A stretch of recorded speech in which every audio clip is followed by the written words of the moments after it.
When I prepare pasta like this, there's absolutely nothing left.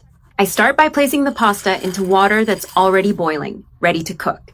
I'm using 7 ounces of spiral pasta, and I add half a tablespoon of salt. I stir the pasta well so it stays loose and cooks evenly. I let it cook for about 7 minutes until it's al dente. Meanwhile, in another pot, I add 1 chopped onion to start the sauté. Now I add 3 chopped garlic cloves, which will give the sauté a lot of flavor. The skillet already had a bit of hot olive oil at the bottom. Now I sauté the onion and garlic well to create the base of our sauce. It's going to be delicious, with an aroma that fills the entire kitchen. It's a simple sauce, quick to make, and very flavorful. I've already browned the garlic and onion nicely, and I add 1 teaspoon of dried oregano for a special touch. I also add 1 teaspoon of salt. We add 1 teaspoon of black pepper and 2 tablespoons of tomato paste to balance the flavor of the sauté. I'm using paste because it's thicker and adds more flavor to the sauce. Now I add a little less than half a cup of milk and a little less than a quarter cup of water. I stir everything well and let the mixture come to a gentle boil. The milk has started boiling and the sauce is becoming creamier.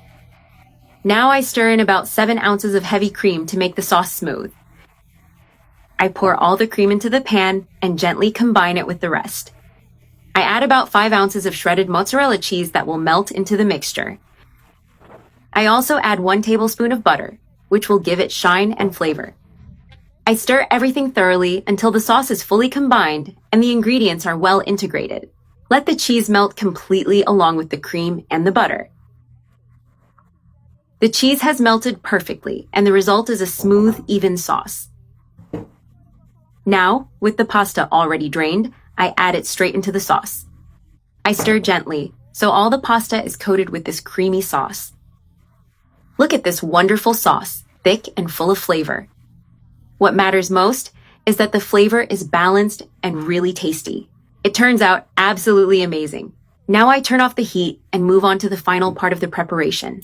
To finish, I sprinkle grated Parmesan cheese on top while it's still hot. This gives it a more intense flavor and a very special final touch. I also add a bit of chopped cilantro for garnish and a fresh touch. I spread it carefully over the top, leaving the dish pretty and fragrant. And now, all that's left is to serve a nice portion of this super creamy pasta. Just look at how delicious it is. A simple dish, but full of flavor and texture.